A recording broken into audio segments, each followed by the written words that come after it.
మరి లోకములో దేవుని మనము ఎల్లప్పుడూ ఏం చేయాలంటే మనము స్తుతించాలి. దేవుని మనం ఏం చేయాలమ్మా? స్తుతించాలి. అంటే ఇక్కడ దేవునిని స్తుతించటము అనగా ఈ స్తుతిలో చాలా అర్థాలు ఉంటాయి. ఒకటి ప్రశంసించటం, లేదా కృతజ్ఞతలు తెలపటం, లేదా ఆరాధించటము, ఇలాగా చాలా అర్థాలు మనకు ఉంటామండి. మంచిది.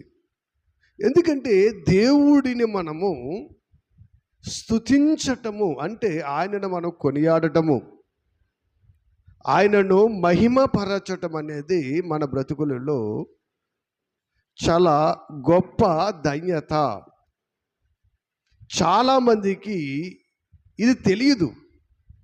ఎందుకంటే దేవుణ్ణి స్తుతించటం ఏంటి, దేవుణ్ణి మహిమపరచడం ఏంటి, లేదా దేవుణ్ణి కొనియాడడం ఏంటి, దేవుని ఆరాధించటం ఏంటి అనేటువంటి స్థితిలో మనకుంటారు. ఈ లోకములో ఎవరైనా ఒక వ్యక్తి మనకు చిన్న హెల్ప్ చేస్తేనే మనం ఏం చేస్తాం? మర్చిపోతాం, మళ్ళీ థ్యాంక్స్ అంటాం, అదే కృతజ్ఞత. ఇలా రకరకాలైనటువంటి పరిస్థితులు మనం చూస్తూ ఉన్నాము. మరి ఈ సృష్టిని కలగజేసి ఈ సృష్టిలో మనిషిగా మనల్ని పుట్టించి మన ప్రతి అవసరతను, మన ప్రతి అక్కరను మనకు తీరుస్తూ ఆయన ఆరోగ్యాలు మనకు దయచేసి ప్రమాదాల నుంచి రక్షించి వ్యాధుల నుంచి రక్షిస్తున్నటువంటి దేవునికి మనము కృతజ్ఞతాస్తుతులు మనం ఏం చేయాలండి? చెల్లించాలి ఖచ్చితంగా. ఇది మన విధి, ఇది మన పని. మంచిది. అయితే ఈ కృతజ్ఞతాస్తుతులు చెల్లించటంలో, ఈ దేవుని మహిమపరచటంలో లోకములో ప్రతి ఒక్కరూ చెల్లిస్తారు కదండి. క్రైస్తవులు చెల్లిస్తారు, క్రైస్తవేతలు చెల్లిస్తారు. ఇలా రకరకాలుగా చాలామంది దేవునికి కృతజ్ఞతాస్తుతులు చెల్లిస్తారు. మంచిదే. కానీ ఆయన ఆ స్తుతులను, ఆ కృతజ్ఞతలను ఆయన స్వీకరించాలంటే అందరి కృతజ్ఞతలు ఆయన స్వీకరించడు. స్వీకరించాలంటే మనలో ఏముండాలి? ఆయన నచ్చి మెచ్చినటువంటి స్థితులు మనలో ఉన్నప్పుడు మన ప్రతిదీ ఆయన స్వీకరిస్తూ ఉంటాడు. ఆలోచన చేయండి.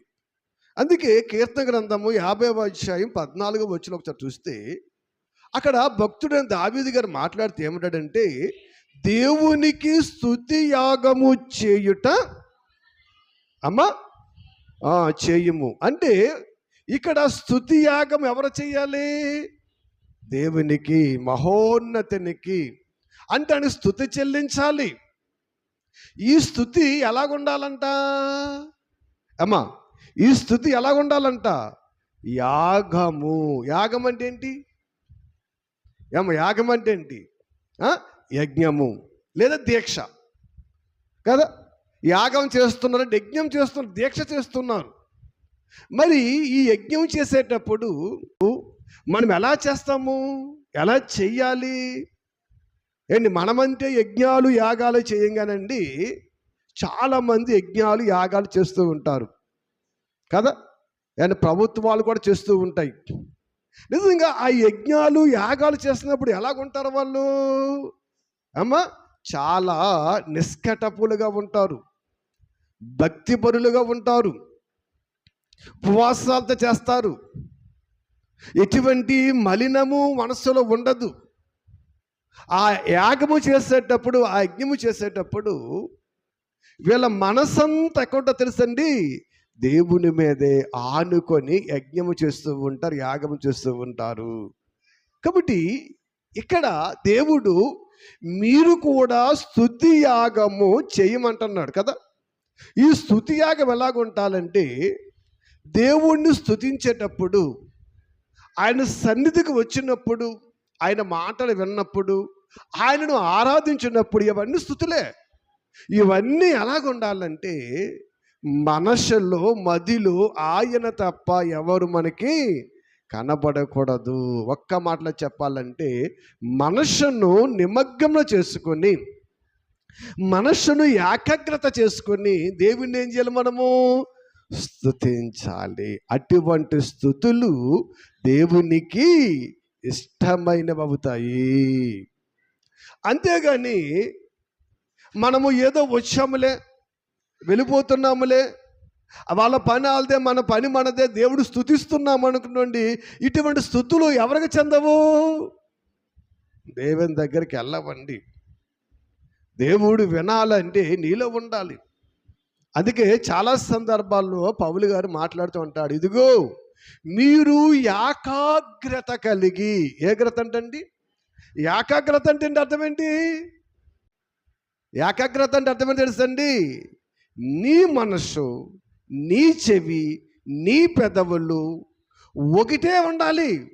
నీవేది మాట్లాడుతున్నావో చెవదే వినబడాలి. ఏది వింటున్నావు హృదయము దాన్ని గ్రహించాలి. దీనిని ఏకాగ్రత అంటే. రెండోది మనకి వినపడకూడదు, రెండోది మనం లక్ష్యం చేయకూడదు. రెండోది నీ మనసుకు వస్తుందంటే, నీ చెవుని వినబడుతుందంటే, నీవు దాన్ని అనేసి నీ మనసు తొలగిపోయిందంటే నీలేమి లేదు, ఏకాగ్రత లేనట్లే. దేవుణ్ణి అందరూ చూస్తారండి. లోకములో ఉన్న కోట్ల మంది దేవుడు చూస్తారు, కానీ ఆ స్తుతులన్నీ ఆయన వద్దకు చారవండి. చారాలంటే అటువంటి స్థితి, పరిస్థితి మనలో ఉండాలి అని దేవుడు చదివిస్తూ ఉన్నాడు. కాబట్టి ఆలోచన చేయండి. ఏంటి స్తుతి యాగం అంటే ఒక దీక్షతో కూడింది. అలాగని మనము మరి దీక్ష కాదండి అని మోకరించి దేవుడికి స్తుతి స్తుతి స్తుతి స్తుతి స్తోత్రం స్తోత్రం అని సరిపోతుందా? ఈ మధ్యన మనల్ని కూడా మొదలెట్టారులే, 1000 స్తుతులు, 1,00,000 స్తుతులు, 1,000,000 స్తుతులు అని రాస్తున్నారు. ఇటువంటి స్తుతులు వారికి అక్కర్లేదండి. ఈ 1000 స్తుతులు, ఈ 1,00,000 స్తుతులు, 1,000,000 స్తుతులు రాసే స్తుతులు కాదు ఇవి. దీని ఏమన్నా తినండి, చుత్తి స్తుతి కాదు. ఒకటే అర్థం. చుత్తికి స్తుతికి తేడా ఏంటి?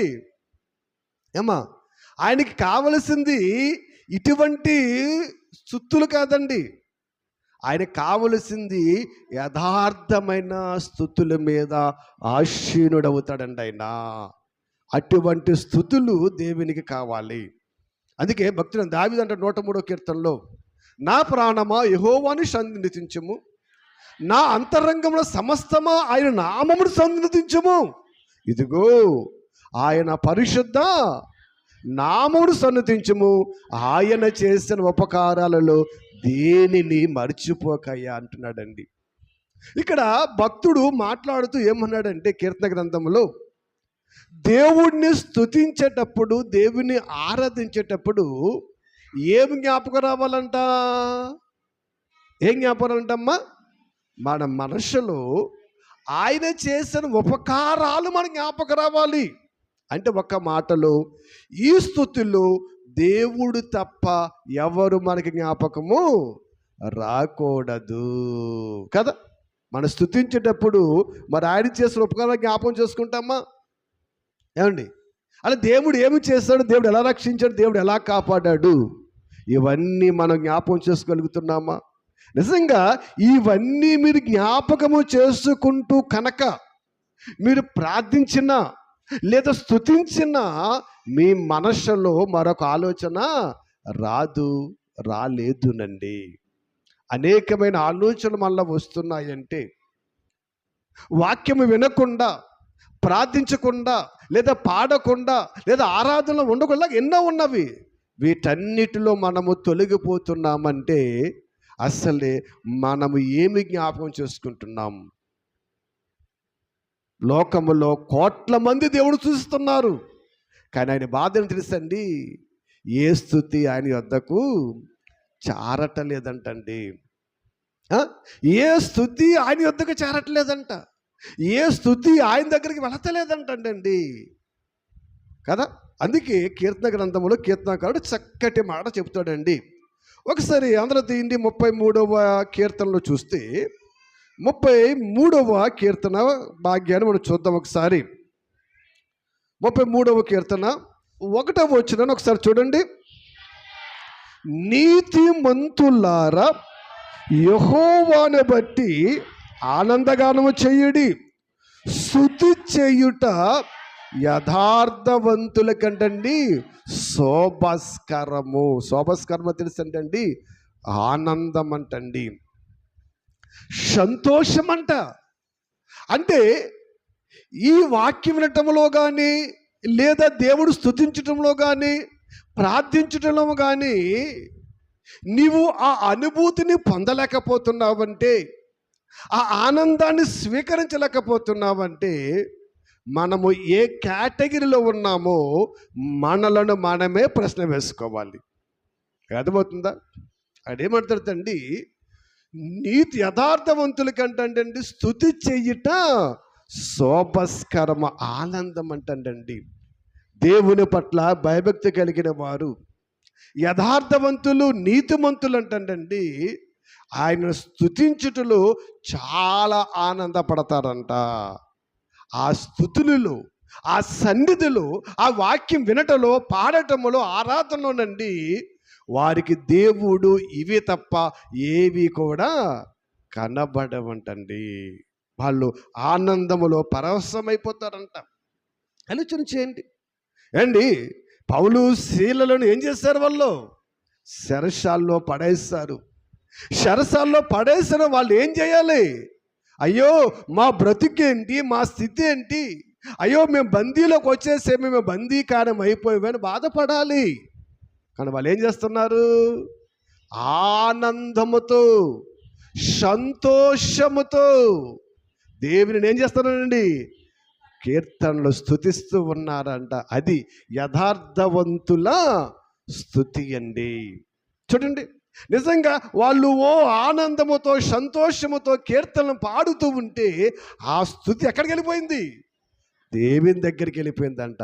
ఏంటి, నా బిడ్డలు ఇంతలా స్తుతిస్తున్నారు, ఏ స్థితిలో ఉన్నారు వాళ్ళు అని చూసేటప్పటికి వాళ్ళ బందీ కాణాలలో సంఖ్యల మధ్యగా ఉండగా దేవుడు ఒక్క క్షణంలో ఏం చేశాడు? అన్నీ పటాపంచలైపోయినవండి కదా. అంటే మన స్తుతి దేవుని యొద్దకు వెళ్ళాలి, మన విన్నపము దేవుని యొద్దకు వెళ్ళాలంటే ఎలాగుండాలి? మనము యథార్థవంతులుగా, నీతిమంతులుగా ఏం చేయాలి? మనమండి స్తుతించాలి. కాబట్టి స్తుతి అనగానే ఏదో స్తుతి స్తుతి స్తోత్రం స్తోత్రం కాదండి. ఈ స్తుతి అంటే చాలా ఉన్నవి. ఆరాధించటము, వాక్యం చదవటము, వాక్యాన్ని వినడము, పాటలు పాడటము, దేవుని పని చేయటము, ఆయన కార్యాలను వివరించటము, ఇవన్నీ కూడా ఆయన స్తుతిలో భాగాలు. అవి జాగ్రత్తగా మీరు వినాలి, అవి జాగ్రత్తగా మనం ఆలోచన చేయాలి. ఎందుకంటే ఒకసారి కీర్తన గ్రంథము 148వ అధ్యాయానికి మనం వెళ్తే అక్కడ 1 నుంచి వచనం వెంబడి వచనం చక్కగా మనం చదువుకుంటూ వెళ్తే అక్కడ చక్కటి మాటలు మనకు వినబడతాయి. ఏంటంటే ఒకసారి అమ్మ చదవదు కానీ తీసుకోండి. అక్కడ సమస్త సృష్టి గురించి కీర్తనాకారుడు చలవిస్తున్నాడు. ఏం చలవిస్తున్నాడు? ఇదిగో మీరందరూ కూడా యెహోవాని స్తుతించండి కదా. అక్కడ స్తుతి అనగానే అక్కడ ఏమేమి కనబడుతున్నాయి మనకి? వేటిని ఆయన చెబుతున్నాడు అని మనం ఆలోచన చేసినట్లయితే 1 ఆకాశములు, 2 ఉన్నత స్థలములు, 3 దూతలు, అలాగే ఆయన సైన్యములు, సూర్య చంద్రులు, నక్షత్రాలు, ఇలాగా పరమ ఆకాశాలు, ఇలాగా ఇవన్నీ చెప్పుకుంటూ వస్తూ మన కిందకు వచ్చినప్పటికీ భూమి, దాని మీద ఉన్న మకరాలు, అగాధ జలాలు, అలాగే వడగండ్లు, హిమము, ఆవిరి, ఇలాగా పర్వతాలు, గుట్టలు, ఫలవృక్షాలు, సమస్త దేవదారు వృక్షాలు, మృగాలు, పశువులు, నేలన ప్రాకు జంతువులు, అలాగే రెక్కలతో ఉన్న జంతువులు, అలాగే భూరాజులు, సమస్త ప్రజలు, అధిపతులు, న్యాయాధిపతులు, వీళ్ళందరూ కూడా ఏం చేయాలంటమ్మా? యెహోవాని ఏం చేయాలంట? స్తుతించాలి. బాగుంది. ఇక్కడ అధిపతులు, మనుషులు, మనమేంటే దేవుని స్తుతిస్తాం కదా. మరి ఆకాశం ఎలా సూచిస్తుంది? హిమం ఎలా సూచిస్తుంది? మెండి ఆవిరి ఎలా చూపిస్తుంది, మృగాలు ఎలా చూపిస్తాయి, పక్షులు ఎలా చూపిస్తాయి, భూమి ఎలా చూపిస్తుంది కదా. ఇక్కడ మీరు క్యాట్లాగ్ కానీ ఇంటికి చదవండి. చదివితే అక్కడ ఆకాశము నుంచి, పరమాకాశం నుంచి, పర్వతాలు, గుట్టలు, సముద్రము, ఇలాగా భూమి మీద ఉన్న విశ్వములో ప్రతి దాని గురించి దేవుడు మాట్లాడుతున్నాడు. మరి ఇవన్నీ దేవుని ఎలా స్తుతిస్తున్నాయి? ఏమండి, ఇవన్నీ దేవుని ఎలా చూస్తున్నాయి? పోనీ వాటికి ఏమైనా భాష ఉందా? వాటికి ఏమైనా మాటలు వచ్చా? కీర్తన గ్రంథము 9:19 అంటాడు కదా, ఇదిగో వాటికి భాష లేదు, వాటికి మాటలు రావు, వాటికి నోరు లేదు. వేటికి? సృష్టికి. ఈ సృష్టికి భాష లేదంట, మాటలు రావంట, ఏమైనా నోరు లేదంట. మరి ఎలా స్తుతిస్తాయని భక్తుడు మీరు స్తుతించండి అంటున్నాడు. ఆలోచన చేయాలి. ఎందుకంటే అవి ఏవి కూడానండి దేవుడు చెప్పిన నిబంధనని మీరకుండా, ఈ స్తుతి అనగానే దేవుడు అప్పగించిన పనిని సక్రమంగా చేయటమే కదా. స్తుతి అంటే భజన కాదండి. స్తుతి అంటే ఏం చేయాలి? పని చేయాలి, ఆయనకి ఇష్టమైనవి చేయాలి, ఆయన మెచ్చేవి చేయాలి, ఆయన వినేవి మనవి చేయాలి. ఆలోచన చేయండి. అందుకే అంటూ ఉంటారు చూడండి, అక్కడ 148 అంటూ ఉంటారు చూడండి, ఇదిగో వాటన్నిటికీ ఆయన ఏం చేయడంటమ్మా, నిత్య స్థాయువులుగా స్థిరపరిచి ఉన్నాడు. ఆయన వాటికి కట్టడా నియమించెను, ఏది దాన్ని అతిక్రమించట్లేదంటండి. ఎంత గొప్ప సృష్టి తెలుసండి ఏంటి, ఎంత గొప్ప సృష్టి. ఆయన ఏ కట్టడైతే నియమించాడో వాటికి అసలు ఏ కట్టడ కూడా ఏది కూడా అధిగమించట్లేదంట.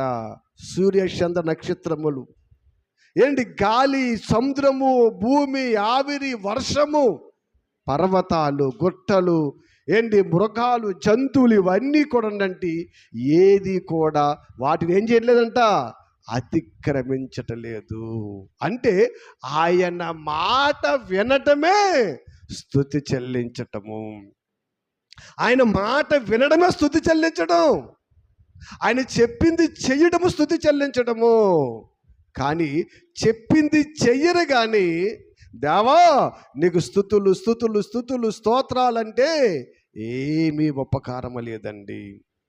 అటువంటి స్తుతులు అంటండి ఎక్కడికి వెళ్తలేదంట, ఎక్కడికి వెళ్తుందంటమ్మా, దేవుని యొద్దకు వెళ్ళటలేదంటండి. చూస్తారు కదా ఏండి, చూడండి ఆ 19వ కీర్తనలు అంటాడైనా పగటికి చూడండి, ఒక్కసారి తినందరూ కూడా అమ్మా, ఆకాశములు దేవుని మహిమను వివరించుచున్నవి, అంతరిక్షము ఆయన చేతి పనిని ప్రచుర చేయుచున్నది, పగటుకు పగలు బోధ చేయుచున్నది, రాత్రికి రాత్రి జ్ఞానము తెలుపుచున్నది. వాటికి భాష లేదు, మాటలు లావు, వాటి స్వరము వినబడదు. అయినను చూడండి వాటి కొలనులంటండి భూమి అంతటా వ్యాపించి ఉన్నది, లోకమంతనంటండి వాటి ప్రకంపనలు వెళ్ళిపోతున్నాయి అంటండి. వాటి ప్రకంపనలు ఏంటి, ఆ లోకమంతా వెళ్ళిపోతున్నాయంట. మనకి భాష ఉంది, నోరుంది, మాటలున్నవి, కానీ మనస్థితి ఎలాగుందండి? మనస్థితి ఎలాగుంది? గట్టిగా ప్రార్థన చేయమంటే ఎక్కడ పడిపోతావో మనకు తెలియదు. ఎలాగొస్తుంది ప్రార్థన? మా ప్రార్థన ఎలా చేస్తామమ్మా? ప్రభు పక్కోడు కూడా వినపడుతున్నాం. అదే దెబ్బలాడమంటే 3 ఈదుల అవతలకి కనపడుతుంది. దెబ్బలాడమంటే 3 ఈదుల అవతలకి మన మాట వినపడుతుంది. ఎవరి మీద కేకలేయాలంటే ఎన్ని ఇల్లులైనా దాటేస్తుంది. కానీ మన ప్రార్థన మన పక్కన కూర్చున్న వారు కూడా వినబడనంతగా మనం చేస్తూ ఉన్నాము. ఇక్కడ సృష్టి ప్రకంపనలు అంటే ఎక్కడికి వెళ్ళిపోయింది ఏంటమ్మా, భూ దిగంతములకి వెళ్ళిపోతున్నాయి అంటండి. అందుకేనండి దేవుడు మనిషిని నమ్మటం మానేశాడు. ఎవరు నమ్మడైనా ఆకాశమా చూడండి, నా కుమారుడైన మాట వినరానవలసిన వాడు ఆకాశమా ఆలకించంటున్నాడంటే ఏమైపోయింది చూసారా? అంటే దేవుణ్ణి స్తుతించుటలో ఫస్ట్ స్థానంలో ఏమో తెలుసండి, ఈ సృష్టి ఉందండి. ఆయనను కట్టడాలలో ఏది కూడా అదేం చేయట్లేదంటమ్మా, ఏం చేయట్లేదంట, అతిక్రమించటలేదంట. ఏది కూడా అస్సలే మీరటలేదంటండి. దేవుని బిడ్డలకు ఆలోచన చేయండి. అసలు దేవుని మనం ఎలా స్తుతిస్తున్నాము, అసలు ఆయన సన్నిధిలో మనం ఎలాగుంటున్నాము. అండ్ ఎన్ని గంటలు దేవుని సన్నిధిలో మనం ఉంటున్నాం? ఎన్ని గంటలు ఉంటున్నాం? 3 గంటలు ఉన్నారా? 2 గంటలు ఉన్నారా? ఒక 2 గంటలు కూడా దేవుని సన్నిధిలో జాగ్రత్తగా ఉండి భక్తిగా, అసలు ఎటువంటి స్థితి లేకుండా మనము ఏకాగ్రతతో దేవుని మనము సన్నిధానాన్ని స్తుతించగలుగుతున్నామా? 2 గంటలు ఏమ్మా, వారానికి 2 గంటలు కూడా సన్నిధిలో ఏకాగ్రతతో దేవుని వాక్యాన్ని వినలేకపోతున్నామంటే ఏంటి? మళ్ళీ ఆదివారం వెళ్ళిపోతాం కదా, 1 గంటకి వెళ్ళిపోతాం. మళ్ళా 1 గంట నుంచి మళ్ళా ఆదివారం 10 గంటల వరకు ఎన్ని మాట్లాడుకుంటాం? మాటలు తరగవా? మళ్ళా ఇక్కడికి వచ్చి మాట్లాడుకోవాలి. మరి అక్కడ మాటలు అవేమో, ఈ వారం రోజులు ఏం మాట్లాడుకున్నారో మళ్ళీ ఇక్కడికి వచ్చి మాట్లాడుకోవాలి. దేవుడి సన్నిధిలో ఎక్కడికి వెళ్ళిపోతున్నాం? భక్తి అని వేషధరణ భక్తిలో మునిగిపోతూ మన నాశనాన్ని మనమే కొని తెచ్చుకుంటున్నాం. ఆలోచన చేయండి. లోకము పరిస్థితి బాగోలేదు. ఏ క్షణాన్ని ఏమేమైపోతే ఎవరికీ తెలియదు. ఎందరికో లేని అవకాశం దేవుడిస్తుంటే కాళ్ళ దన్నుకుంటే రేపొద్దున్న ఆయన దగ్గర మనం ఏం సమాధానం చెప్పాలి? స్తుతి అంటే ఏదో వచ్చాము వెళ్ళాం కుదరదానికి. ఆయన మాట అంటే మాటే. ఆయన మాట తప్పేవాడు కాదైనా, మాట అంటే మాటే. ఆలోచన చేయండి. ప్రభునందు ప్రియమైన దేవునిగా మనం ఆలోచన చేస్తే అసలు మన స్తుతి ఎలాగుంటుంది, దేవుడి సన్నిధిలో మన నిబంధన ఎలాగుంటుంది, దేవుడి సన్నిధిలో అసలు మన ప్రవర్తన ఎలాగుంటుంది, వీటన్నిటినీ మనము పరిశోధించుకొని సరి చేసుకోకపోతే చెప్పిన మాకు నష్టం లేదు, చెప్పించిన దేవునికి నష్టం లేదు, పెద్దలకి నష్టం లేదు, ఎవరికి నష్టం లేదు. ఎవరు సరి చేసుకోకపోతే వారికే నష్టము. జాగ్రత్త. దేవుని వాక్యం ఎంతగా హెచ్చరిస్తుందంటే, ఎంతగా నేను గుచ్చుతూ ఉందంటే, ఎంతగా నేను కెలుగుతూ ఉందంటే, ఇటువంటి టైంలో కూడా నీ బ్రతుకు మార్చుకోకపోతే నిన్నెవ్వరూ మార్చలేదు. చాలా జాగ్రత్త. ప్రపంచ పరిస్థితి ఎలాగుందంటే, దేవుడు స్తుతించడం అంటే ఏదో స్తుతి స్తుతి స్తుతి స్తుతి స్తోత్రం అంటే సరిపోతారనుకున్నారు. ఈ మధ్యలో ఈఎంఎల్ తిట్టారు, ఆరాధనలో కూడానండి ప్రార్థన మానేశారు. ఎంతసేపు స్తుతి స్తుతి స్తుతి స్తుతి స్తుతి స్తుతి. ఈ స్తుతులు ఆయనకు అక్కరలేదండి. దేవుడికి కావలసింది పని. ఆరాధనలో నీ ఒలి నలగాలి, నోరు నలగాలి. ఏంటి? పాటలలో, ప్రార్థనలో, ఆరాధనలో, పనులలో, ఈ వాటన్నిటిలో కూడానండి దేవుని బిడ్డలుగా చాలా జాగ్రత్తగా మనం ఆలోచన చేయాలి. ఎందుకంటే దేవుడు చాలా గొప్పవాడండి. ఒకసారి అసలు దేవుడి సన్నిధికి మనం ఎలా వస్తున్నాము, ఎలాగ ఉన్నాము అని మాట్లాడుతూ ఉంటే కీర్తనకారుడు 78వ అధ్యాయములు ఒక్కసారి చక్కటి మాట చెప్తా చూడండి. అయినా కీర్తనకారుడు 78వ అధ్యాయము ఒకసారి 36, 37 వచనం చూడండి ఒకసారి. అయినను వారి హృదయము ఆయన ఎడల స్థిరముగా ఉండలేదు, ఆయన నిబంధనను వారు నమ్మకముగా గైకొనలేదు. నోటు మాటతో వారు ఆయనను ముఖస్తుతి చేసిరి, తమ నాలుకలతో ఆయన యొద్ద బొంకిరి. చూసారా? ఇక్కడ కీర్తనాకారుడు ఏం మాట్లాడుతున్నాడు అంటే, ఎంత చెప్పినా దేవుడు ఎంత మాట్లాడినా ఎంత గోచాడినా ఎన్ని విధాలుగా దేవుడు చెప్పినట్టండి వీళ్ళు ఏం చేస్తలేదంటమ్మా, ఏం చేస్తలేదంట, ఆయన మాట ఏం చేయట్లేదంటమ్మా, వినటలేదంట. చూడండి, ఆయనను వారి హృదయము ఆయన ఎడల స్థిరముగా లేదు. మనిషి అంటే ఇక్కడ ఉంటాం కానండి, మనసు మాత్రము ఎక్కడెక్కడో తిరుగుతూ ఉంటుంది, ఏవేవో ఆలోచిస్తూ ఉంటుంది. చూసారా, మనిషి కాదండి, మనిషితో పాటు మనసు కూడా ఇక్కడ ఉండాలి. మనిషితో పాటు మనసు కూడా దేవుని మాటలను వినాలి. అది దేవుడు కోరుకునేది. ప్రభునందు ప్రియమైన దేవుని బిడ్డలుగా మనం ఆలోచన చేసినట్లయితే అన్నాడు చూడండి, నా నిబంధన వాళ్ళు ఏం చేశారు, వాళ్ళు అసలు నా నిబంధన వారు నమ్మకముగా గాయకొనలేదు కదా. వాక్యం ఇలా మాట్లాడుతుంది కదా, బ్రతుకు చరి చేసుకోవాలనుకుంటారా, ఎప్పుడు వాడు ఎలా మాట్లాడతాడులే, వాడి మాట మనకి లెక్కేంటి, అంతే కదా. అంటే దేవుని నిబంధన ఏం చేయరు, గాయకొనరు, అసలు దేవుని వాక్యాన్ని వినరు అని చెప్తున్నా. చిన్నగా చూడమ్మా, నోటి మాటలతో వారు ఏం చేస్తారంటాడమ్మా, ఏ స్తుతి అంటది, మొక్కస్తుతి అంటండి.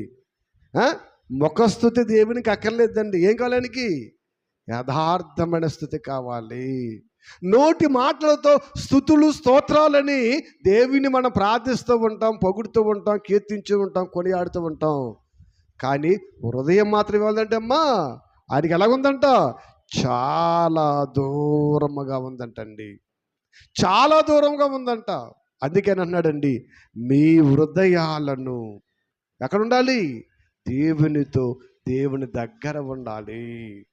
నోటి మాటలతో ఏ స్తుతులు దేవునికి అక్కర్లేదండి. ఎందుకంటే మనకు బాగా తెలుసు, యెషయా గ్రంథం 6వ అధ్యాయం ఎన్నోసార్లు చదువుకున్నాం. అక్కడ దేవుడు హిజ్కియా దర్శనంలో చూస్తూ ఉన్నాడు. రాజైనా హిజ్కియాకు దర్శనములో కనబడుతూ ఉంది. ఆ దర్శనములో అక్కడ దేవదూతలో ఏమంటున్నాయి, నేను యెహోవా పరిశుద్ధుడు అని ఏం చేస్తారంటంట, వాళ్ళ మాటల కంటండి ఆ పరలోకపు పునాదులు గడప కమ్ములు ఏం చేస్తున్నాయంట, అదిరిపోతున్నావంటండి. అంటే ఎంత స్వరం అంట, వాళ్ళు ఎంత గంభీరముగా కదా, ఏక స్వరముతో వాళ్ళు పరిశుద్ధుడు అంటుంటే ఆయన అంటున్నాడు, ఏమంటున్నాడు, మీ పరిశుద్ధత తగల ఆపండి, అది నాకు వద్దు. కానీ అసలు ముందు భూలోకంలో పిల్లలు ఉన్నారు, అసలు రక్షించడానికి మీరు ఎవరెళ్తారు చెప్పండి అన్నాడు. అంటే ఇక్కడ నోటితో స్తుతించేవారే కానీ పనిచేసేవారు లేరు. ఎవరెళ్తారు చెప్పండి అనగానే ఎన్ని కోట్ల దూతలు ఉంటాయండి. ఏ దూతని ఎదురుకొచ్చిందా, రక్షకుడైన ప్రభువారు మాత్రం వచ్చారు, నేనున్నాను నన్ను పంపుమని కదా. మరి ఈ దూతలన్నీ కంఠధ్వనితో పరిశుద్ధుడు అనే ఈ దూతలు మేమంతా వెళ్తామని కంఠధ్వనితో ఎందుకనలేదు, నోటుతో స్తుతించడం ఈజీ, పని చేయడము కష్టము. అందుకే ఆయనకు పని చేసేవారు కావాలండి. పరిశుద్ధుడు అంటే మీ స్తుతులు పక్కగా పెట్టండి, అసలు ఎవరు వెళ్తారో ముందు చెప్పండి అన్నాడండి. ఎవరు వెళ్తారో ముందు మీరు చెప్పండి అంటున్నాడండి. ఆలోచన చేయండి, మనం ఏ స్థితిలో ఉన్నాము, మనం ఎటువంటి పరిస్థితిలో ఉన్నాము, మన బ్రతుకులను మనం సరి చేసుకోకపోతేనండి మహాలోకాన్ని మనం స్వతంత్రించుకోలేం. ఏంటి, ఈ లోకములో బ్రతకటం ఎలాగైనా బ్రతికేస్తాం, దీని గురించి ఏ కష్టము పడక్కర్లేదంటండి. పడలా, మడ్డలు చేసిన వారు, మానభంగాలు చేసిన వాళ్ళు, హత్యలు చేసిన వారు, దొంగతనం చేసిన వాళ్ళు బతికెత్తలేదా, మనం బతుకుతాకండి. ఆ లోకం వెళ్ళాలంటే మాత్రము ఇదిగో ఈ వాక్యాన్ని చేత పట్టుకోవటానికి మన బ్రతుకును ఇక్కడ సరిచేసుకొని మార్గాన్ని సిద్ధపరచుకొని వెళ్ళడానికి మన సమస్తాన్ని దేవునికి అర్పించాలి, అప్పగించాలండి. అది దేవుని సంకల్పం, దేవుని ఉద్దేశము.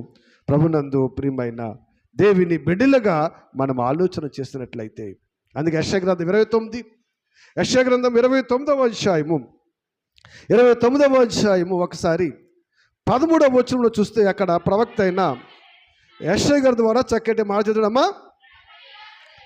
ప్రభువు ఎలాగూ సెలవిచ్చుచున్నాడు, ఈ ప్రజలు నోటి మాటతో నా యొద్దకు వచ్చుచున్నారు, పెదవులతో నన్ను గణపరుచున్నారు, కానీ తమ హృదయము నాకు దూరముగా చేసుకొని ఉన్నారు. వారు నా ఎడల చూపు భయభక్తులు మానవుల విధులను బట్టియే వారు నేర్చుకున్నారు అన్నాడండి. ఇక్కడ ప్రవక్త అయిన యెషయా గారి ద్వారా దేవుడు మాట్లాడుతూ ప్రభువు ఎలాగూ సెలవిస్తున్నాడు. ఏమన్నాడంట? ఈ ప్రజలు నోటి మాటలతో నా యొద్దకు వస్తున్నారు. కేవలం ఎందుకు వస్తారంటమ్మా? నోటి మాటలతోనే. ఏంటి, దేవుని దగ్గరకు వచ్చాము వెళ్ళాము అనే స్థితే కానీ దేవుని కోసము ఏంటి, ఈ 6 అడుగుల ఈ 60 కేజీల ఈ దేహము అరగాలి, పని చేయించాలి, వంచాలని ఎవరికి ఆలోచన లేకపోతుందండి. నోటి మాటలతోనంటండి. నోటి మాటలతో వాళ్ళు ఏం చేస్తున్నారు? నా యొద్దకు వస్తూ ఉన్నారు అని చెప్పి కింద చూడమ్మా. పెదవులతో నన్ను గణపరుచున్నాడు కానీ హృదయం నాకు దూరముగా ఉంది. ఎలాగున్నారంటే వాళ్ళు మానవులు కొన్ని కల్పించారు. ఆ కల్పించిన పద్ధతులే ఆరాధన అనుకుంటున్నారు. ఆ కల్పించిందే స్తుతి చేయడం అనుకుంటున్నారు. వాళ్ళు కల్పించినవే ప్రార్థన అనుకుంటున్నారు. వారు కల్పించిందే నిజం అనుకుంటున్నారయ్యా.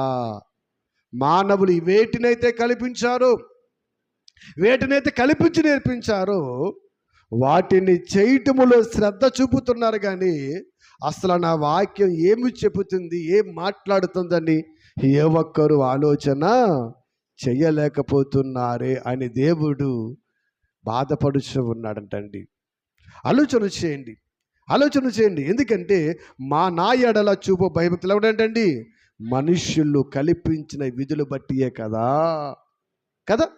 ఎందుకంటే చాలామంది పాస్టర్ చెప్తూ ఉంటారు, ఆదివారం ప్రార్థనకు రాకపోతే దేవుడు నిన్ను ఏం చేస్తాడమ్మా? చెప్పించేస్తాడు. వెంటనే మనం ఏం చేస్తాం? అయ్య బాబా చెప్పించేస్తాడా? వచ్చేస్తాం. అంటే ఈ పద్ధతిలో ఆదివారం ప్రార్థనకు వస్తే సరిపోతుందా? ప్రార్థనకు వస్తే సరిపోద్దండి. ప్రార్థనకు వచ్చి నీవు దేవుని సన్నిధిలో కూర్చున్న నీవు ఆయన మాట విని ఆ మాట ప్రకారము బ్రతకాలి. అది దేవునికి కావాలి. కానీ ఈ మధ్యకాలంలో అసలు మీరు రాకపోయినా పర్వాలేదు. కొంతమంది ఏం పంపాలంటమ్మా? మీ అమూల్యమైన విరాళం మాకు పంపించేయండి, మీకోసం మేము ప్రార్థన చేస్తాం, మీరు రాకపోయినా పర్వాలేదు. ఇలా కొన్ని మొన్న కూడా చెప్తుందండి, అసలు దశమ భాగం ఇవ్వకపోతానంట ఏమైపోతారంటమ్మా? ఏమందమ్మా ఆడవాడు చెప్పింది కదా, దశమ భాగం ఇవ్వకపోతారంటండి నాశనం అయిపోతారంట, మీరు శపించబడిపోతారంట. ఇవి నేర్పుతున్నారు. వాళ్ళేమనుకున్నారు, ఓకే 1,00,000 వచ్చింది, 10,000 ఇచ్చేసాం, ఇంకా మనకి ఏం పర్లేదు. ఏంటది? 10,000 ఇచ్చేసాం కదా, ఇప్పుడు లోకల్ ఏం చేయొచ్చు, మనము ఎలా తిరిగినా పర్లేదు అనుకుంటున్నారు. ఇవే నేర్చుకున్నారు ఇవాళ ప్రపంచంలో అండి. ఏంటి, దేవునికి ఇచ్చేస్తే సరిపోదు. అసలు ఈ ధనం ఎవడకు కావాలి? అసలు ఈ ధాన్యం ఎవడకు కావాలి? ఆయన ఏమంటున్నాడు? ఆయన ఏమంటున్నాడు? మీరు కావాలి నాకు, మీ జీవితం కావాలి నాకు, మీ బ్రతుకు కావాలి నాకు, మీ మంచి మనస్సు మారిన మీ బ్రతుకులు నాకు కావాలరా బాబు అంటే, ఈ కొంతమంది ఏం చేశారంటే కొన్ని సిస్టమ్స్ పెట్టేశారండి. ఆరాధనలో కూడా చూడండి ఎన్ని ఆరాధనలు ఉంటాయోనండి. అసలు దేవుడు స్తుతించడంలో కూడా ఎన్ని రకాల స్తుతులలో నిజంగా చాలామంది ఇవాళ నవ్వుతూ ఉన్నారు వాటిని చూసండి. ఆడపిల్లలండి, ఆడపిల్లల వయసు వచ్చిన పిల్లలు అసలు ఆ పడిపోయి ఎలా కొట్టుకుంటున్నారో, అలా బట్ట ఎలా చెదిరిపోతుందో తెలియని స్థితి అండి. ఈ మధ్య పెద్దలు కూడా మొదలెట్టారు మళ్ళా. ఉఫ్ అంటే పడిపోతాం, గలగల గలగల కొట్టేసుకోవడం, గొంతులేసేయటం. ఏంటి ఏంటి ఆరాధనలో? అది ఆరాధన అంటండి. ఈ గొంతులేయటం ఆరాధన, కొట్టుకోవడం ఆరాధన. ఆయన భయభక్తులు కలిగి అసలు ఉండే స్థితి ఏది? లోకము ఎటో వెళ్ళిపోతుంది, లోక పరిస్థితులు ఎటో వెళ్ళిపోతున్నాయి. అదన్నాడండి, మానవులు ఏవైతే కల్పించారో వాటినే మీరు చేస్తూ ఉన్నారు. అసలే నా హృదయము మీలో, మీ హృదయం నా దగ్గర ఉందా? మీ హృదయం నాకు అప్పగించారా? మీ హృదయంలో నేను ఉన్నానా అంటున్నాడండి. ఎందుకంటే దేవుడే కనుక మన హృదయంలో ఉంటే మన బ్రతుకు ఎలాగుంటుంది, మన మనిషి ఎలాగో తెలుసండి. దావీదు వలె ఉంటుంది. దావీదు హృదయంలో దేవుడు ఉన్నప్పుడు దావీదు ఏమంటున్నాడు? దేవుని మందిరంలోకి వెళ్ళుదుము రండని. అబ్బా, ఎంత ఆనందం అంటే ఆయనకండి. ఆయన సన్నిధిలో ఆరాధించటం అంటే ఆనందం, ఆయన సన్నిధిలో ఆయన నామాన్ని కీర్తించటం అంటే ఆనందము, ప్రార్థించటం అంటే ఆనందం అంటే ఆయనకండి. భక్తుడైన దావీదుకండి. మరి మనం ఎలాగున్నాం? అసలు ఏమి ఆరాధన? కొన్ని ఆరాధనలు చూస్తుంటేనండి చాలా అసలే బాధేస్తుందండి. దేవుని నామానికి మనం ఘనత తెస్తున్నామా? దేవుని నామానికి మనము అపకీర్తి తెస్తున్నామా అనేది ఆలోచన చేయాలి. దేవుని బిడ్డలుగా ఆలోచన చేయండి. ఎందుకంటే దేవుడు చాలా గొప్పవాడండి, ఆయన పరిశుద్ధుడైన. అందుకే యథార్థవంతులకు స్తుతి చేయుట ఏంటంటమ్మా? శోభాస్కరము, ఆనందము. దేవుని సన్నిధిలో ఆనందించడం అంటే ఆయన మాట వినాలి, ఆయన వాక్యాన్ని వినాలి, ప్రార్థనలో పాల్గొనాలి, ఆరాధనలో పాల్గొనాలి, పాటలలో పాల్గొనాలి. ఏంటి ఇవన్నీ కూడా ఆయన స్తుతి చేయటమే కదా. పాటలు పాడేటప్పుడు కొంతమంది రారు, ఆరాధన చేయేటప్పుడు కొంతమంది రారు, వాక్యం వినేటప్పుడు కొంతమంది రారు. ఇవన్నీ ఆరాధనలో భాగాలు, ఇవన్నీ దేవుడు స్తుతించటంలో. మనం ఏ స్థితిలో ఉన్నాం ఒక్కసారి మనలో మనం ప్రశ్న వేసుకోండి. దేవుని సన్నిధిలో భక్తితో భయముతో బ్రతకకపోతే ఎన్నాళ్ళు నువ్వు బ్రతికని నీ బ్రతుకు వ్యర్థమైపోతుంది. ఆలోచన చేయండి. అందుకే మానవులు కల్పించిన ఏంటమ్మా పద్ధతులను వాళ్ళు ఏం చేస్తారంట? అవే దైవోపదేశములుగా. దీన్ని క్లియర్గా మార్కు సువార్తలో రాస్తూ ఉంటాడండి. అవే దైవోపదేశం ఏం చేస్తారంట? బోధించుచు వ్యర్థముగా ఏం చేస్తారంటమ్మా? ఆరాధిస్తూ ఉన్నారండి. వ్యర్థమైపోయింది ఆరాధన అంతను. అవును, ఎందుకంటే ఆయన సన్నిధికి మనము ఎలా రావాలి, ఎలా వినాలి, ఎలా ఇవ్వాలి, అన్ని క్రమాలు దేవుడు పరిశుద్ధంగా రాశాడండి. కానీ వాక్యాన్ని పక్కకు పెట్టి మనుషులు పద్ధతి ప్రకారం మనం ఆరాధిస్తే ఏమైపోతుందమ్మా? ఆరాధన వ్యర్థమైపోతుంది. వ్యర్థమైపోతే మన స్థితి ఏమైపోతుంది? వ్యర్థమైపోతే ఏమైపోతుంది? చాలా జాగ్రత్త, చాలా దగ్గరగా ఉన్నాం. ఒక పక్క భూకంపాలు, ఒక పక్క వరదలు, ఒక పక్క యుద్ధాలు, మరొక పక్క రోగాలు. ఎన్ని ఈ ప్రపంచాన్ని చుట్టూ నువ్వు తెలుసా? ఒక ప్రాణము కాపాడాలంటే ఆ ప్రాణము విలువ ఈ లోకములు ఎంత ఖరీదని తెలుసండి. మీకు తెలుసు కదా, కాకినాడలో చిన్నపిల్ల తప్పిపోయింది, చూశారు కదా, రాష్ట్రమంతా చూశారు.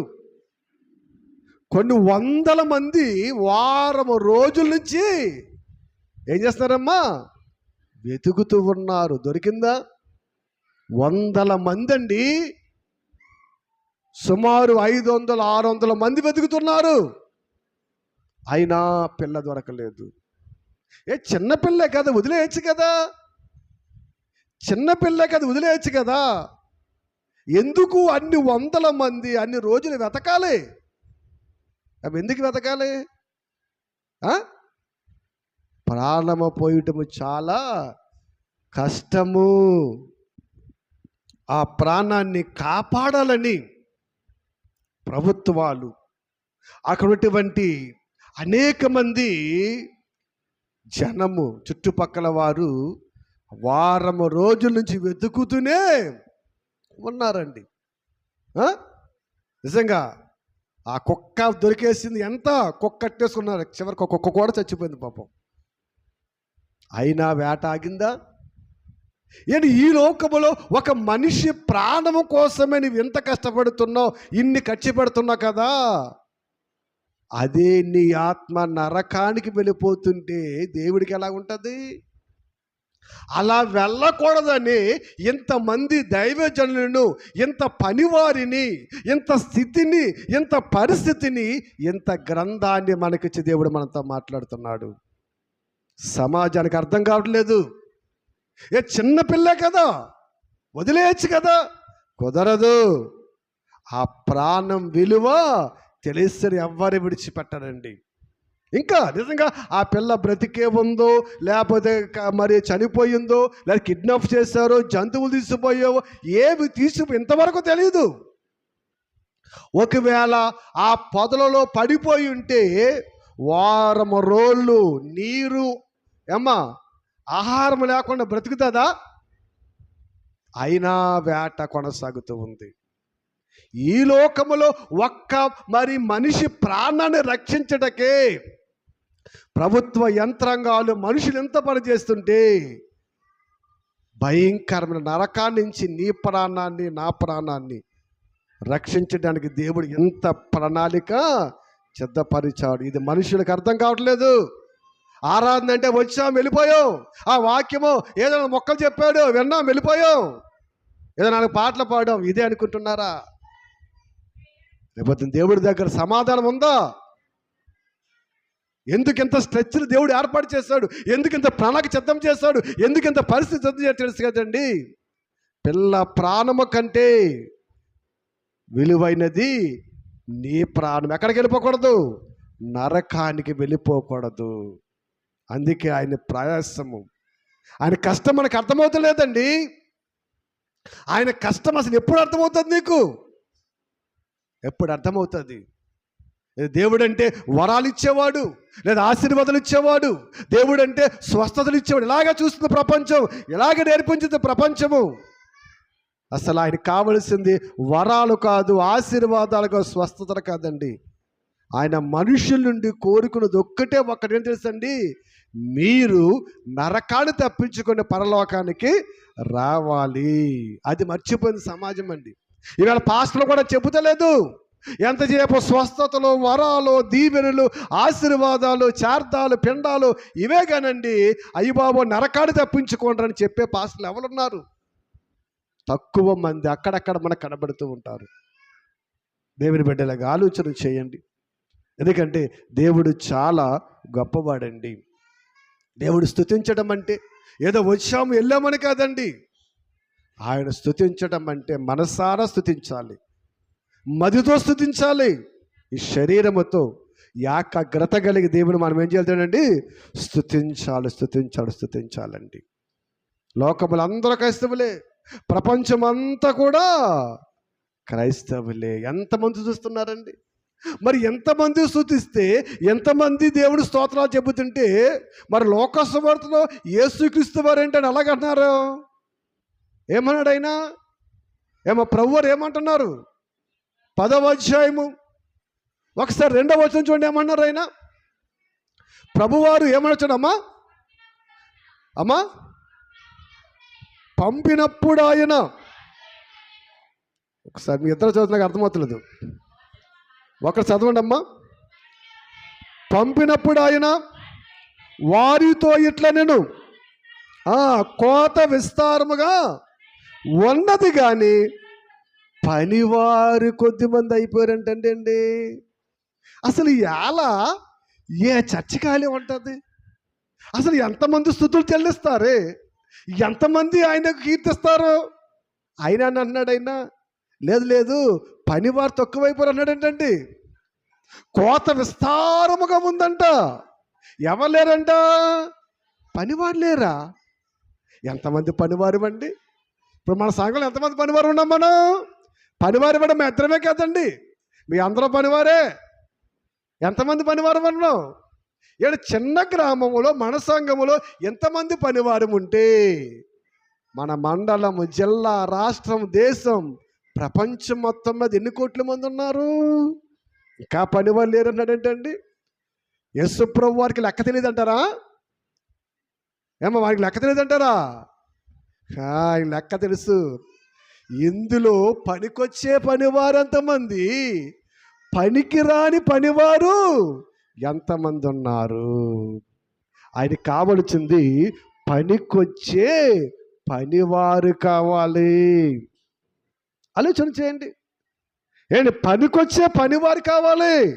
అందుకే కోత విస్తారముగా ఉందంట, పనివారేమో తక్కువైపోయారంట. ఇవాళ మేము గొప్పలు చెప్పుకోలేదు తెలుసండి. ఏమండి, ప్రపంచంలో మా క్రైస్తవులు 250 కోట్ల మంది అని చెప్పుకుంటున్నాం. ఇందులో పొల్లి ఎంత, గింజ ఎంత, పోయేదంతా, ఉండేదంతా పేరుకే. ఏదంటారు చూడు, పేరు గొప్ప. ఏదంటారమ్మా సావితమ్మ, పేరు గొప్ప ఊరు దెబ్బ అంటండి. భలే ఉంటుంది. పేరుకే క్రైస్తవులు. ఇందులో గాలి ఎగిరిపోయే వాళ్ళు ఎంతమంది? మన గాలికి ఎగిరిపోయినాయి కదా, చెట్లు ఎగిరిపోయినాయి కదా, అలా ఎగిరిపోయే వాళ్ళు ఎంతమంది? ఆయన కావలసింది నిలబడే వాళ్ళు కావాలి, పనివారు కావాలి, యథార్థముగా దేవుడు స్తుతించేవారు కావాలి. అటువంటి వారు కావాలని, అలాగ మనందరినీ తయారు చేయాలని ఎలాగ దేవుడు కూర్చోబెట్టి మనతో మాట్లాడుతున్నాడు. కానీ సమాజానికి అర్థము కావటలేదు ప్రభునందు ప్రియమైన దేవుని బిడ్డలాగా. అందుకే కోత ఎంతో విస్తారముగా ఉంది, పనివారు తక్కువైపోయారంట. ఆలోచన చేయండి.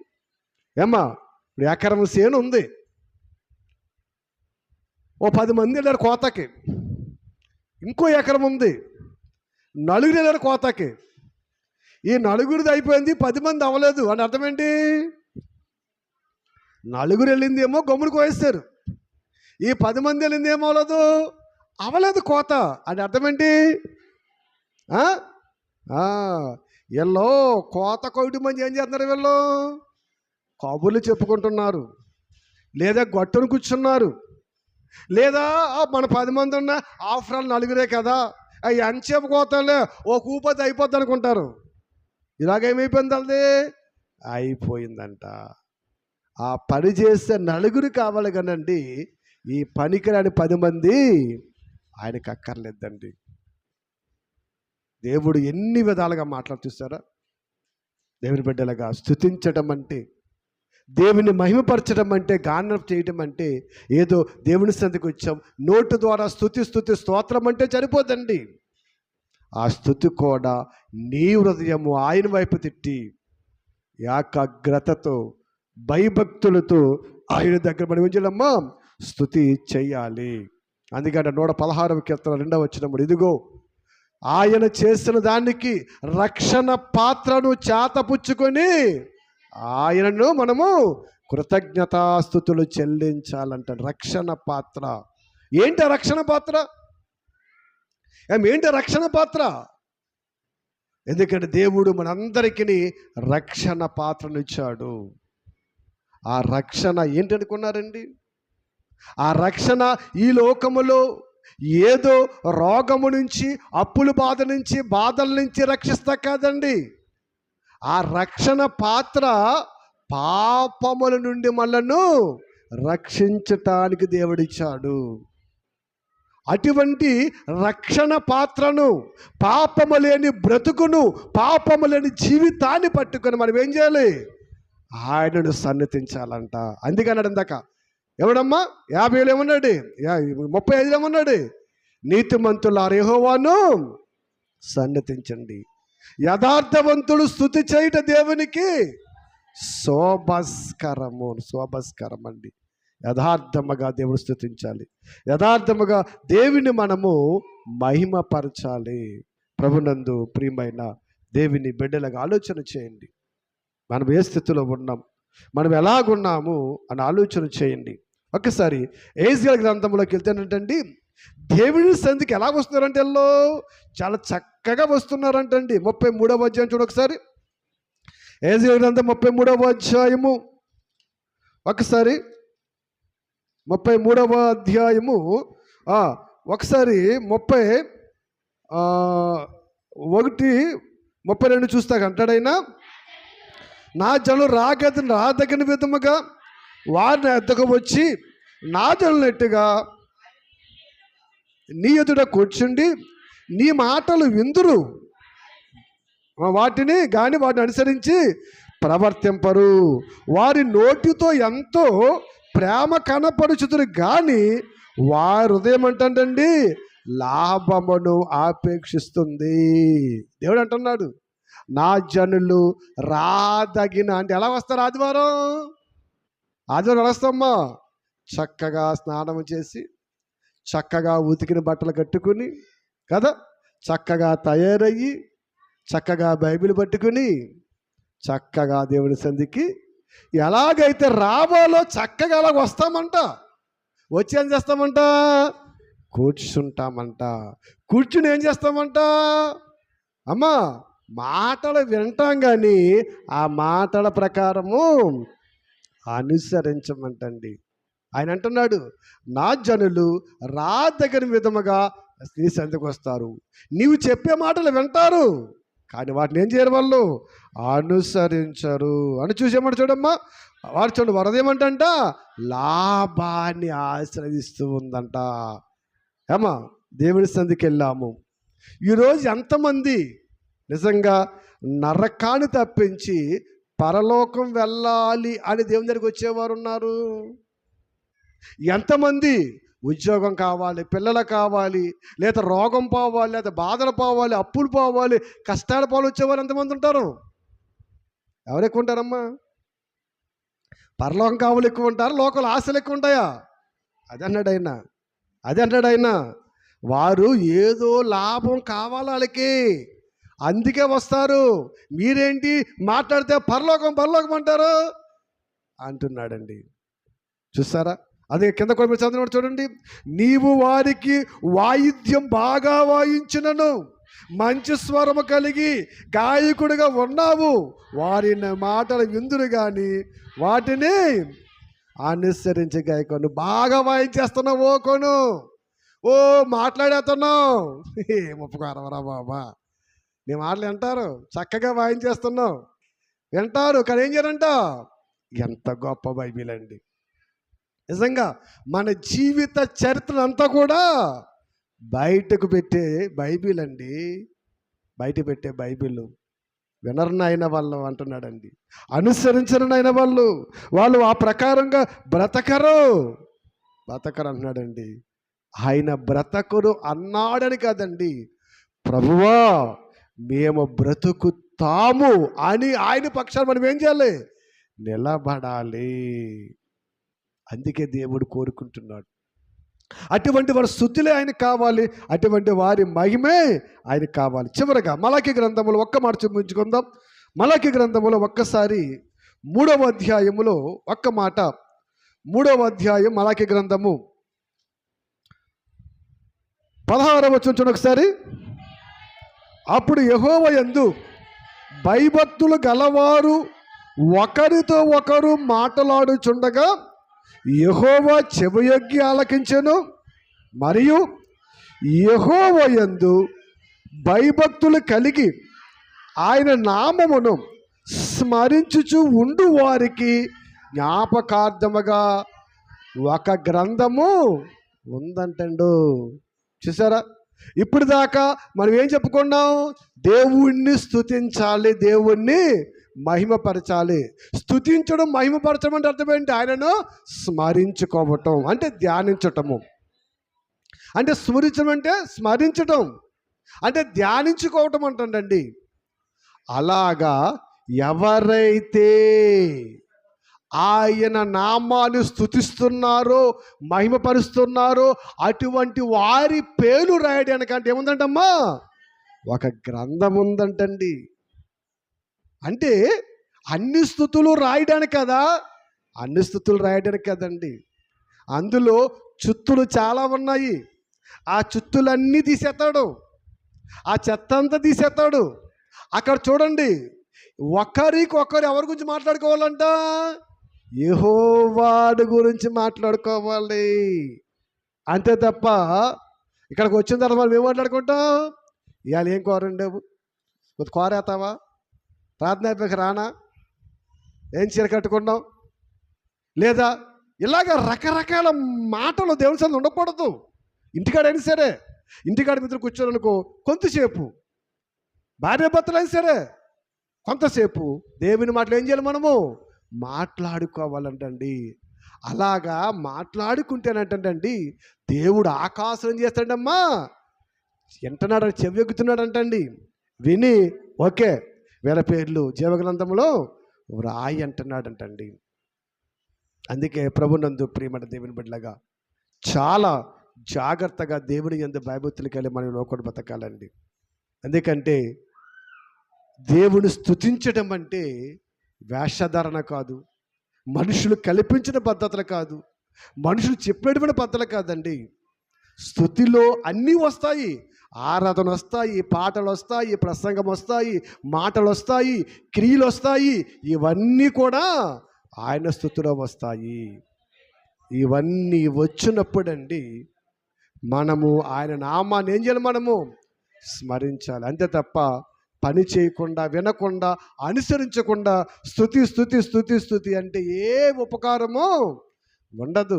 అందుకే యథార్థవంతులు స్తుతి చెయ్యుట శోభస్కరము. యథార్థం ఏం చేయడమ్మా, స్తుతి చెయ్యట శోభస్కరము. యథార్థముగా మనం దేవుణ్ణి ప్రార్థించాలి, యథార్థముగా ఆదరించాలి, యథార్థముగా నామాన్ని కొనియాడాలి. ఏదో మనుషులుగా అలవాటు ప్రకారం వచ్చాం కాదు, వెళ్దాం కదా, ఏంది మనుషులు కల్పించిన పద్ధతులు ఏవి ఆయనకి ఇష్టం లేవండి. యథార్థం పరిశుద్ధతతో మనం ఉండాలి. అందుకని యాకోబు రాసిన పత్రికలోనండి, ఇదిగో నీ నోటుని ఏమొస్తుందంటండి, నీవు ఏం చేస్తున్నావు, ఈ నోటుతోనే దేవుడు స్తుతిస్తున్నావు, ఈ నోటుతోనే పక్క మనిషి ఏం చేస్తున్నావంట, శపిస్తూ ఉన్నావంట. ఏంటి, ఈ నోటుతోనే దేవుడు స్తుతిస్తున్నావు, ఈ నోటుతోనే దేవుడు శపిస్తున్నప్పుడు మరి ఈ స్తుతులు దేవుని దగ్గరికి వెళ్తాయా, వెళ్ళవు. ఆయన కింద అన్నాడు, ఎందుకంటే ఒక్క నోటులో నుంచే మంచి నీరు చెడ్డ నీరు వస్తుందా, రాదు కదా. అలాంటప్పుడు మరి నీ స్తుతి ఎలా వెళ్తుంది. అలా చెప్పుకుంటూ పోతే ఎన్నో మాటలు బైబిల్లో ఉన్నాయండి. కాబట్టి దేవుణ్ణి స్తుతించటం అంటే మనము నోటి మాటలతో మాత్రం ఎప్పుడూ కాదు, మనం ఏకాగ్రత కలిగి పనులు, ఆయన పరిచర్యలు, సమస్త కార్యాలలో ఆయన నామాన్ని మనము ఘనపరచాలి. అప్పుడే ఆ మహాలోకానికి మనం వారసులవుతాము. ఆలోచించండి, స్తుతించడం అంటే ఇక్కడికి వచ్చి ఇలాగ స్తుతించడం కాదు, ఇంటికాడ మీరు మాట్లాడుకోవడం కూడా దేవుని స్తుతించడమే. ఇంట్లో కూర్చున్న పిల్లలు, తల్లిదండ్రులు మాట్లాడడం కూడా దేవుణ్ణి స్తుతించడమే. ఇలాగా ఇన్ని రకాల స్తుతులు ఉంటే మనం ఏం చేస్తున్నాం, ఆదివారం ఏదో గంట గడిపేసి వెళ్ళిపోతాం, తర్వాత దేవుడు ఆపకముట్టలేదు. ఆలోచన